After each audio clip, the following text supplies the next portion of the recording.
Assalamualaikum warahmatullahi wabarakatuh. Alhamdulillahi rabbil alamin wa bihi nasta'inu ala umuri dunya wa din. Assalatu wassalamu ala asrafil anbiya'i wal mursalin wa ala alihi wa ashabihi ahlil mujahidin at-tahirin amma ba'du.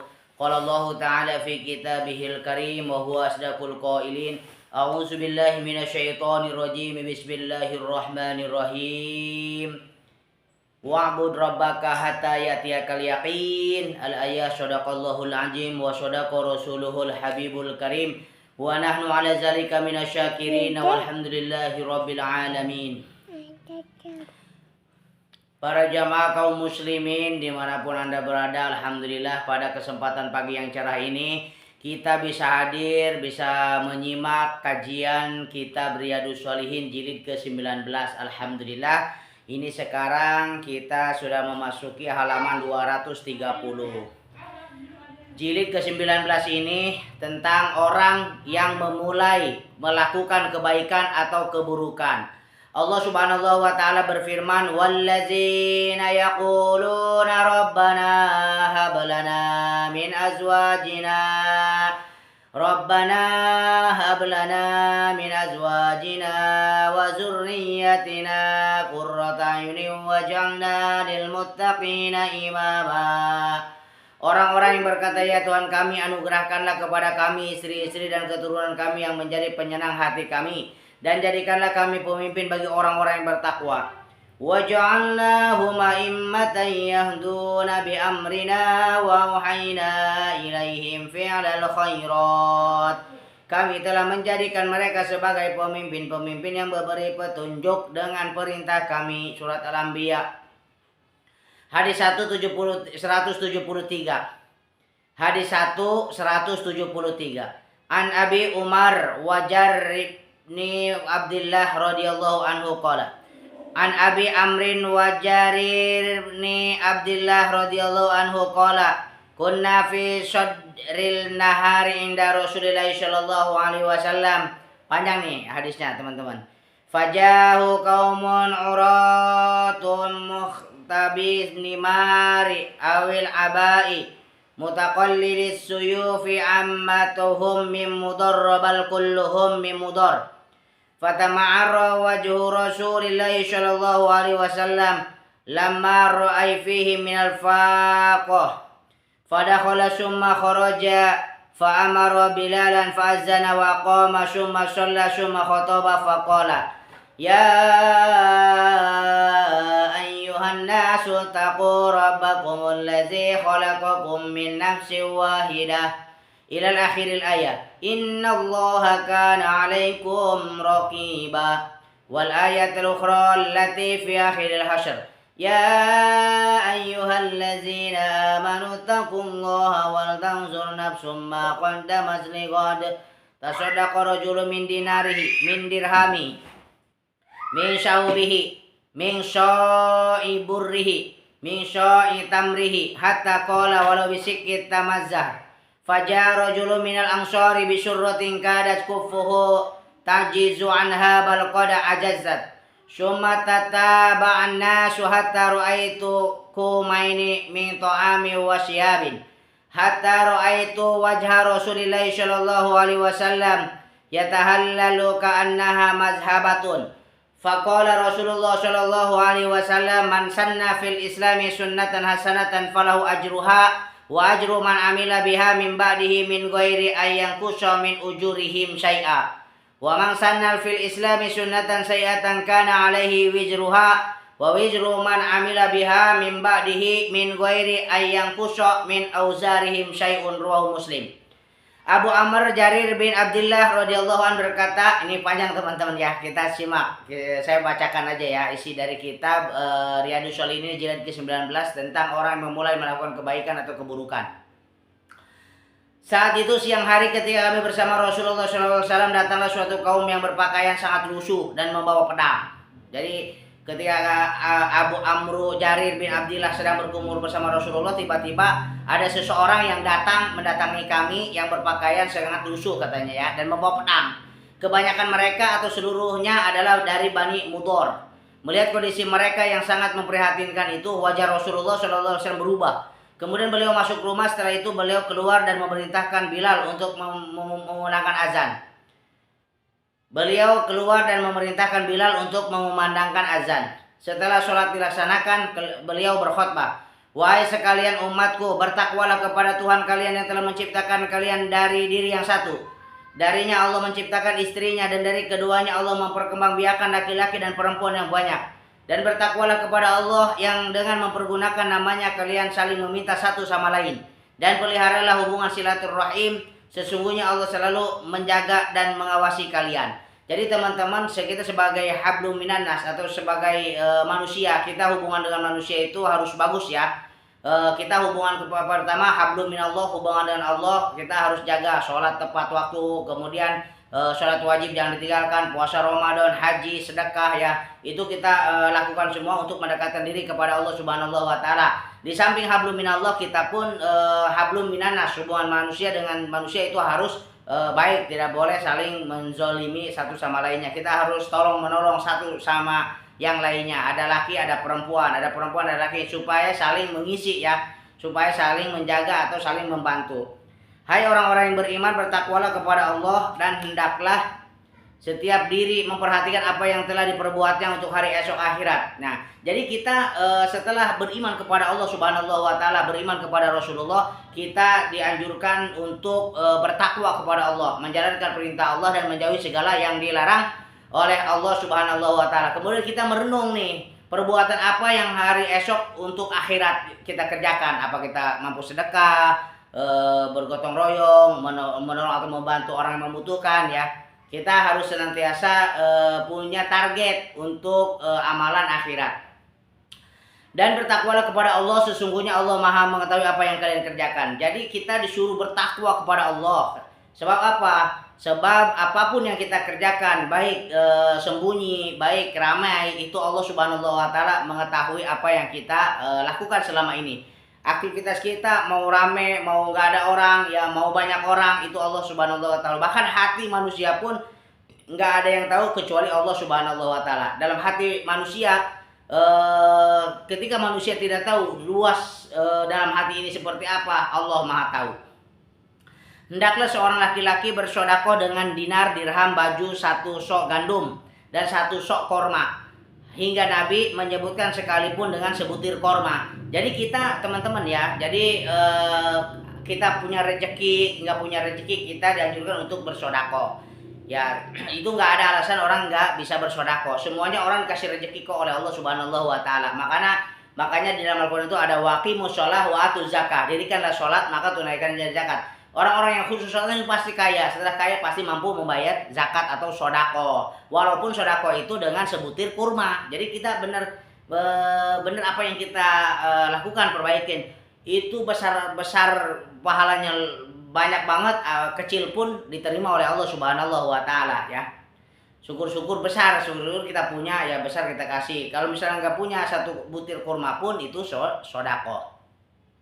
Lalu seorang laki-laki Ansor membawa bungkusan yang hampir saja telapak tangannya tidak mampu membawanya.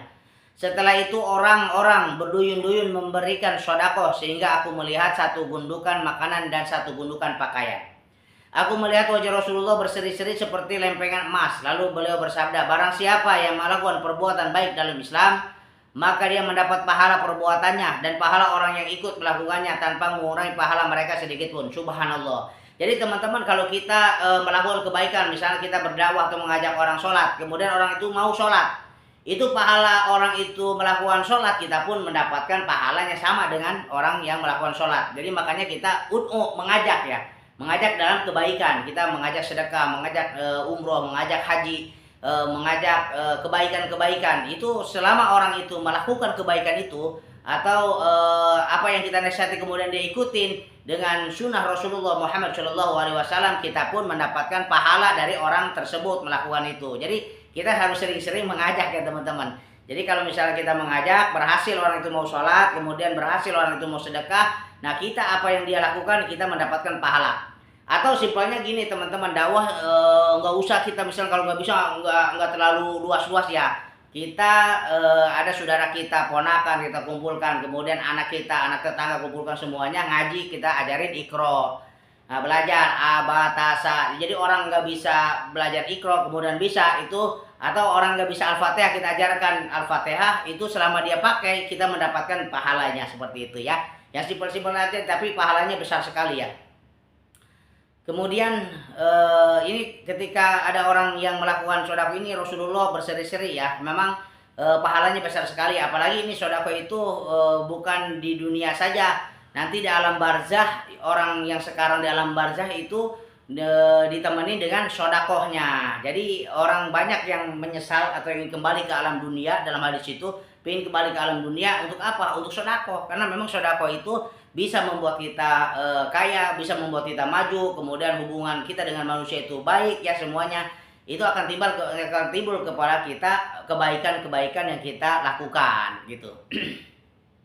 Kemudian barang siapa yang melakukan perbuatan baik dalam Islam, maka dia mendapatkan pahala perbuatannya dan pahala orang yang ikut melakukannya tanpa mengurangi pahala mereka sedikit pun. Dan barang siapa yang melakukan perbuatan buruk nih, sebaliknya tadi perbuatan baik, sekarang perbuatan buruk dalam Islam, maka dia akan mendapatkan dosa dari perbuatannya dan dosa yang ikut melakukannya tanpa mengurangi dosa mereka sendiri. Bukan pahalanya saja teman-teman ya, kita melakukan dosa kemudian kita ngajak orang untuk berbuat dosa, nah dia pun dosa-dosa mereka, kita pun akan mendapatkan dosa tersebut ya, tanpa mengurangi sedikit pun. Jadi makanya teman-teman hati-hati, kita harus jaga akhlak kita, perbuatan kita, tingkah laku kita dari dosa-dosa atau dari hal-hal yang diharamkan oleh Allah Subhanahu wa taala. Orang-orang yang diberi kelapangan seharusnya meringankan beban orang-orang yang berada dalam kesulitan.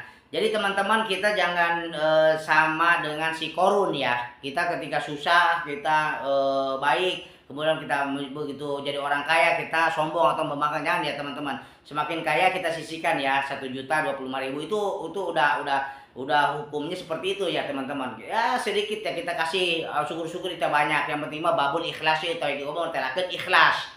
Yang penting mah kita ikhlas, mau besar mau sedikit yang penting continue saja. Misalnya kita setiap Jumat sedekah 5.000 ya 5.000 terus, itu Jumat terus, kita ada peningkatan 50.000, ada peningkatan 100.000, syukur-syukur sejuta ya, syukur-syukur banyak kita insya Allah. Jadi dengan perkembangan kebaikan yang kita lakukan setiap hari, dilakukan dengan terus-menerus, itu akan menimbulkan hati kita menjadi lembut, kemudian menimbulkan keikhlasan dalam diri kita teman-teman. Daripada kita sodako berbuat kebaikan besar sekali kemudian kita tinggalkan, ini mah sedikit tapi kita lakukan setiap hari, continue ya. Rasulullah SAW sangat sayang kepada orang-orang miskin. Beliau merasakan kepedihan yang mereka rasakan. Jadi Rasulullah SAW itu sangat sayang kepada orang-orang miskin ya. Bahkan orang miskin itu doa-doanya itu makbul ya teman-teman. Hadis ini menggambarkan langkah Nabi yang sangat bijak dalam memperkuat tali persaudaraan di antara umat Islam dan dalam menanamkan pemahaman akan pentingnya sikap tolong-menolong. Kalau bisa ini miskin yang seperti apa? Miskin ini artinya orang tidak meminta-minta, kemudian dia bertakwa kepada Allah dalam kemiskinannya. Ini makan ada orang miskin tapi berbohong, sholat tidak. Nah itu bermasalah ya. Jangan terlalu kita merespon. Kadang apa yang kita lakukan itu disalahgunakan. Jadi ini miskin ini ya miskin dalam bertakwa, kemudian sabar, yang menjalankan perintah Allah, menjauhi segala yang dilarang oleh Allah Subhanahu wa taala. Bukan miskin meninggalkan sholat, bukan meninggalkan puasa ya, dia mentang-mentang miskin dia tidak sholat, jangan. Jadi miskin di sini adalah miskin yang bertakwa dan sabar dalam kemiskinannya. Kemudian iman kepada Allah dan hari akhir akan menumbuhkan sikap ingin segera melakukan kebaikan. Jadi iman kepada Allah dan hari akhir itu, iman kepada Allah kemudian beriman kepada hari kiamat itu akan menimbulkan ingin melakukan kebaikan ya teman-teman. Selalu ingin membuat kebaikan ya, ikhlas. Makanya kita sering tafakur ya, atau merenung ini bagaimana lihat gunung segini kokohnya kalau dihancurkan gimana ya kan, kemudian langit kalau dibelah oleh Allah bagaimana, kemudian bulan, bintang, matahari di jauh sana kalau dibenturkan pada hari kiamat bagaimana. Nah dengan berpikir seperti itu kemudian kita beriman kepada Allah, itu akan menumbuhkan sikap ingin berbuat kebaikan ya teman-teman. Jadi penting sekali kita bertafakur. Kemudian para sahabat adalah generasi yang segera melaksanakan petunjuk Rasulullah SAW. Beliau menegaskan agar setiap muslim menjadi teladan dalam segala kebaikan. Jadi muslim itu harus jadi teladan dalam segala kebaikan ya. Baik dalam ubudiyah, dalam bekerja, dalam ucapan, dalam perbuatan, pikiran, semuanya harus berbuat kebaikan. Kemudian beliau juga memperingatkan agar seorang muslim tidak menjadi panutan dalam keburukan. Jadi nggak boleh ya kita tinggalkan untuk keburukan-keburukan itu, kita tinggalkan sejauh-jauhnya. Orang yang berusaha melakukan kebaikan akan mendapatkan pahala seperti orang yang telah melakukannya. Begitu juga dengan orang yang melakukan keburukan, dia mendapatkan dosa seperti orang yang telah melakukannya. Jadi orang berusaha melakukan kebaikan itu artinya orang yang bertaubat. Taubatnya itu benar-benar taubat, tidak taubat sambal. Udah lakukan dosa, melakukan lagi dosa. Tapi kalau misalnya kita berbuat dosa seperti itu, kita barengi dengan kebaikan-kebaikan sampai berbuat dosa itu bosan ya, atau punah dalam kehidupan kita. Jadi kita terus berbuat baik, terus berbuat baik. Kemudian hal-hal baru yang bermanfaat bagi untuk dilakukan, sedangkan hal-hal baru yang membawa mudarat harus dijauhi. Jadi hal-hal yang baru membawa mudarat itu harus jauhi, merokok itu harus jauhi ya. Hal-hal yang tidak sehat itu harus dijauhi, teman-teman sebagai muslim itu harus cakap dalam semua bidang. Kemudian hadis 274, wa an ibni Mas'ud radhiyallahu anhu anna Nabiy sallallahu alaihi wasallam qala laisa min nafsin tuqtalu julman illa kana ala bani adam al-awwal kiflu min damiha min damiha li'annahu kana awwala man sannal qatla. Ini muttafaq alaih. Ini hadisnya hurufnya kecil-kecil ya. Ibnu Mas'ud radhiyallahu anhu berkata bahwa Nabi sallallahu alaihi wasallam bersabda, setiap orang yang dibunuh secara zalim tidak layak dibunuh menurut hukum Islam, maka anak Adam yang pertama Qabil yang membunuh saudaranya mendapatkan bagian dosa. Karena dialah orang yang melakukan pembunuhan pertama kali. Jadi setiap orang pembunuhan yang diajarkan oleh Qabil itu, setiap yang membunuh si Qabil dapat dosanya ya, dapat amal pembunuhan itu karena pertama kali dia melakukan pembunuhan kepada saudaranya Habil. Orang yang menjadi penyebab yang memotivasi terjadi suatu perbuatan akan mendapatkan pahala atau hukuman yang sama dengan orang yang melakukan perbuatan itu secara langsung, bahkan bisa jadi tanggung jawabnya lebih berat. Nah, ini jilid ke-19 tentang orang yang mulai melakukan kebaikan atau keburukan. Ya, cuman beberapa lembar ya, alhamdulillah sudah kita selesaikan. Insya Allah minggu yang akan datang atau hari berikutnya yang akan datang, jilid ke-20 menyeru kepada kebaikan atau kesesatan. Jadi teman-teman, alhamdulillah pada kesempatan kajian pagi hari yang cerah ini, jilid ke-19 dari kitab Riyadhus Shalihin sudah kita baca bahwa untuk melakukan suatu perbuatan kemudian dilakukan oleh orang tersebut, kita kewajiban untuk mengajak, misalnya mengajak kebaikan-kebaikan, kemudian orang itu melakukan kebaikan, itu pahala orang tersebut akan sampai kepada kita. Begitupun kebaikan yang kita lakukan itu akan memberikan motivasi atau dorongan kepada saudara-saudara kita ataupun teman kita yang dekat maupun yang jauh. Marilah teman-teman kita selalu berbuat kebaikan, jangan keburukan kita tinggalkan. Insya Allah dengan kebaikan yang kita lakukan setiap hari ya, tanpa jeda, tanpa putus, istiqomah di jalan Allah Subhanahu wa taala, insya Allah hidup kita akan terarah dan kita mendapatkan ampunan dosa dari Allah Subhanahu wa taala.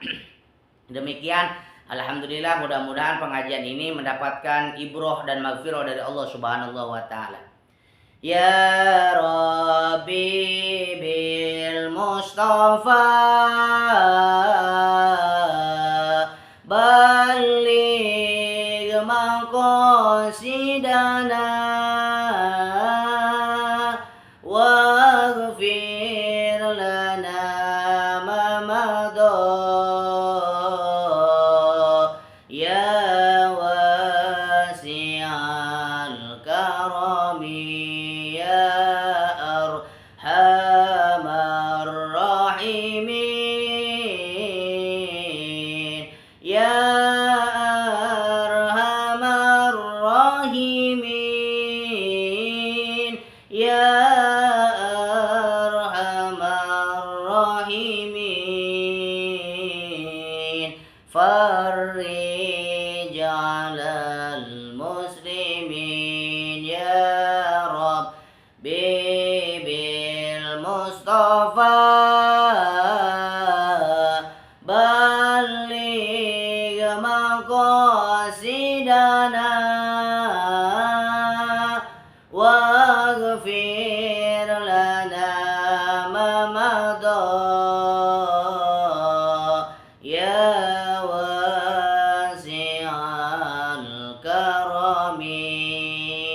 demikian, mohon maaf. Usikum binafsi wa taqwallah. Wassalamualaikum warahmatullahi wabarakatuh.